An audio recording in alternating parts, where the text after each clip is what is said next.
This is the book of Hebrews, chapter 4 and verse 16. It reads, "Let us therefore come boldly unto the throne of grace, that we may obtain mercy and find grace to help in the time of need." Shalom, shalom, Akim. Before I begin, I want to start off by giving all praises, honor, and infinite glory unto Yahweh, Bahashim, Yahushai, Bahashim, Rachakwarash. All right, double honor to my elders and apostles of the great millstone who rule and who teach well. Peace, blessings, salutations unto the hopeful elect, Wa'akwat, who are listening in truth and in sincerity. Hey, I'm the brother Gabari Allah, coming at you with another lesson. All right, and the Spirit came on me to make this video. All right, I have a quick testimony. Okay, it's not, nothing big, but it's, a quick little testimony. So, earlier today, I was reading the book of Matthew, watching lessons on it. And, I was just meditating on how merciful Yahushua was and, is towards his people and for right now towards his elect. And, I was just meditating and just reading on it, on how merciful he is unto us. And, I get a phone call, and today is street sweeping. And these assholes, what they do is, you had to park on the other side of the street. And if you don't move your car, they'll give you a fat ticket. All right. So I was already good. I had a parking spot. I found it the day yesterday, and I was good. But my sister called me because she needed a ride to school. All right. She's only 13. She's 12 years old. And, I live in East LA, so there's a lot of crackheads and whatnot. And, meditating on how Yahushua was so merciful, I was like, okay, I'm gonna do what Yahushua would do. So, I go and help her out. I take my dad's car and I pick her up. And, I bring her to school. And on my way home, I already knew parking would be a bitch because everybody has been looking for parking, and they're looking for parking, and some are getting home from work, and certain people have multiple cars, so they have multiple parking spots, and some people double park, and it's a mess, and so I'm searching 10 minutes. I'm searching 10, 15 minutes, and I'm just like, damn, what the fuck? Why is there no parking? And, I do the only thing that we can do. So I started praying to the Lord. I was like, Papa Kashah, Lord, help me out. And I was like, please, Lord, Papa Kashah, help me. And, I was getting a little frustrated, not with the Lord, but there was no parking. So I was like, dang, man, this is, this is like I'm getting frustrated because of the situation. So I started praying to the Lord again, Baba Kashah, Lord, help me. Baba Kashah, I started quoting scriptures. I was like, you said you would help me. Baba Kashah, my Lord, if you can take this light burden off of me, Baba Kashah, and help me find a parking spot. And I'm already, I circled my block a couple times. I circled neighboring blocks. And as soon as I finished praying that prayer, all right, I went boldly up to the Lord and I asked of him, okay, there's a street that goes straight away. As soon as I finished the prayer, I turned the street and I go straight. And on the stop sign, I see a car, and it was parked, but it had his hazards on, his emergency lights. And as soon as I come, the stop sign is free. I'm allowed to pass. The car leaves, and it's a wide open parking spot, literally pretty much right next to my house. And I said, call Allah Yahweh Ba'ashim Yahushai. And I took the parking spot. So I'm parked right now as we speak. And I just, the Spirit just hopped on me to make a lesson, And I'm going to entitle it, You Must Go Up to the Throne Boldly, or something along those lines, or ask of the Lord boldly, you know, because that's what I did, and of course, this is a small matter, you know what I mean? This is a small deliverance, if you would say, that the Lord had, bestowed upon me, which, it's a parking spot, and to a lot of people, you may not really see much of it, but, you have to remember the Lord controls everything, you know what I mean? The Lord controls everything. So, as I was literally coming, as soon as I finished that prayer, I'm telling you, literally like 10 seconds after, 5 seconds after, I reached a stop sign and the dude left. Right, and mind you, it's street sweeping. Nobody leaves, you know. Nobody leaves, man. You know what I mean? They don't leave until later, like at 9:30, 10. That's when people start, going and doing the fuck whatever they got to do, you know. But it's 8, all right? It's 8 o'clock, you know. So, everybody, ain't nobody leaving right now, and the Lord had delivered me, time and time again, you know. So I'm going to read again the book of Hebrews chapter 4 and verse 16. It reads, matter of fact, let me see something. Yes, verse 16. Let us therefore come boldly unto the throne of grace. You see, you have to be bold about what you want. Of course, you can't be asking the Lord for no wicked shit. All right? You can't be asking the Lord as if, in any fucking proud ass way. No, being bold and being proud are two different things, man. You know what I mean? Being bold and being proud are two different things. And, when you go up to the throne boldly, you're not being proud. You're not being proud. You're not like, oh, Lord, you got to give me this. No, but, go to the Lord boldly. Like, look, Lord, I did such and such, Lord, Baba Kashah, if you can help me out, and have faith on that. Because having faith is also being bold, man. I mean, look at King David. He was doing things based off of faith alone. King David was the boldest. He was bold as heck, man.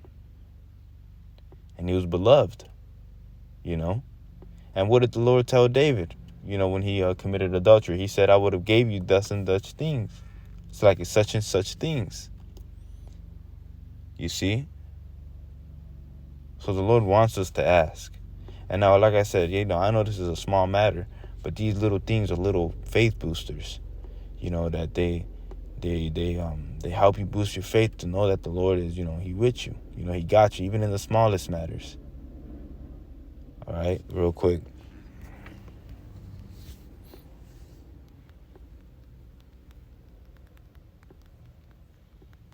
All right.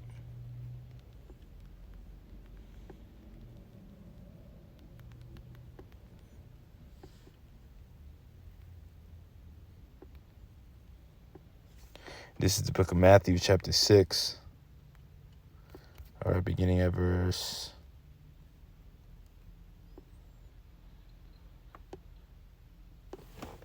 Let me see. Verse 25. Therefore, I say unto you, take no thought for your life, what ye shall eat, or what ye shall drink, nor yet for your life. Nor yet for your body, what ye shall put on. Is not the life more than meat, and the body more than raiment? Right, so the Lord is saying, look, don't worry about what you're gonna eat, what you're gonna drink. Your life is more than just food and clothes. Even though they're necessities. Okay, I mean, I could feed you. Don't even worry about that. It says, behold, the fowls of the air, and here's the point, for they sow not, neither do they reap. So, the birds, they don't go to work. They don't clock in the 9 to 5s. They don't they don't gotta labor for for, an income and this and that, like how we do. It says, nor gather into barns, yea, your heavenly Father feedeth them. Are ye not much better? Right? So they don't have work, and they don't have an income, and you know things like that. They don't have making $20 an hour or whatever. You know, but yet our heavenly Father feeds them. You see, yet our heavenly Father feeds them. And they said, how much more you? It says right here, are ye not much better than they? Exactly. So, hey, call to the Lord whenever you need anything, man. Small, big matter. That's our Heavenly Father, and that's the only begotten Son. Just like your Heavenly Father, just like Slaki, just like your father here, you need shoes or something. When you was a kid, you needed shoes, or maybe you needed a new shirt or something, or maybe, whatever the case may have been. Well, what would you do? You ask your father, hey, I need this, that, and, I need this and this, And if he saw it was good, he was like, all right, cool, I'll take you. All right, well, we'll get you what you need, you know.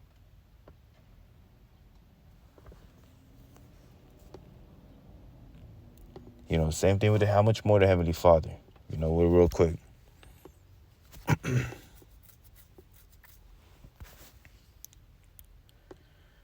Real quick.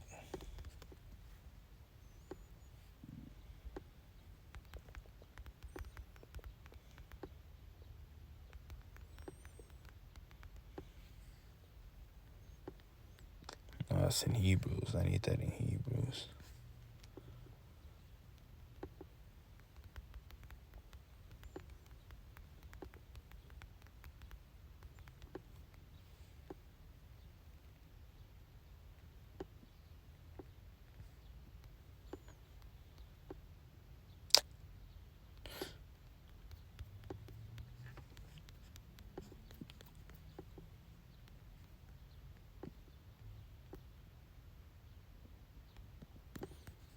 Man, Salakia.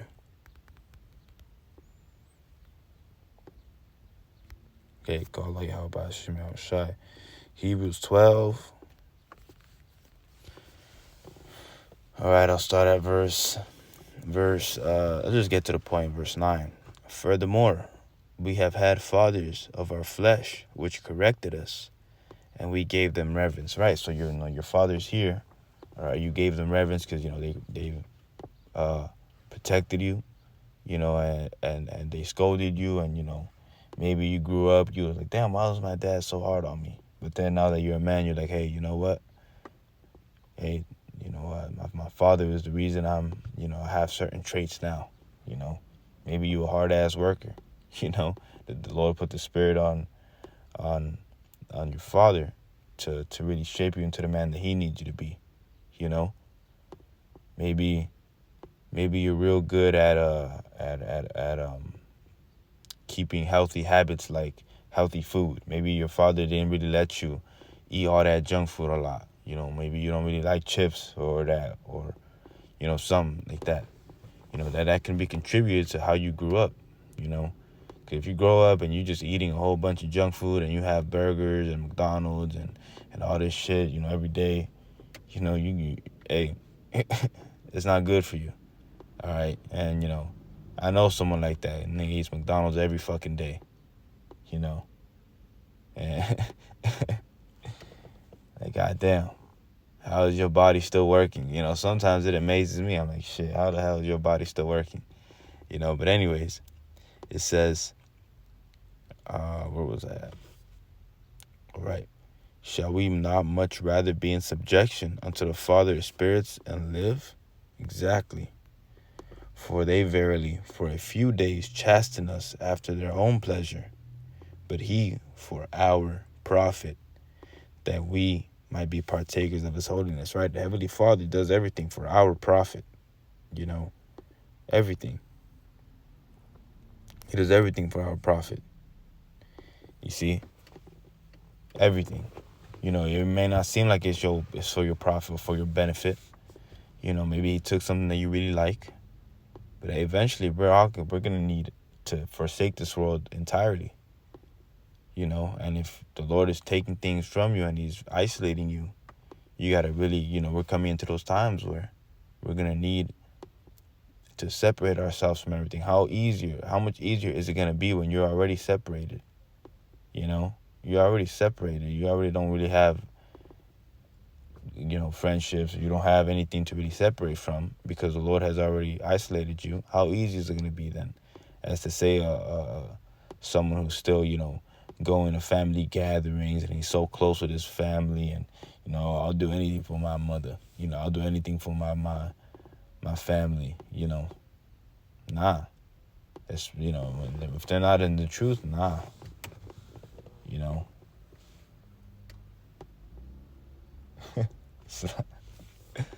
Salakia, man. I just seen a chick with some fucking weird ass hair. Oh man. Yeah, this place gotta go. Salakia. But right, you know.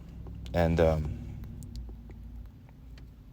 how much easier is it gonna be that you're already isolated? That's why the scriptures say, be ye separate. You know. You don't, you know, you have to detach from this world already. You see. All right, but you know, that's pretty much the lesson, man. I didn't have too much, but I want to read again the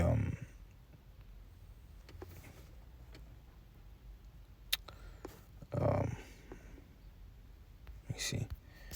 I want to read this again.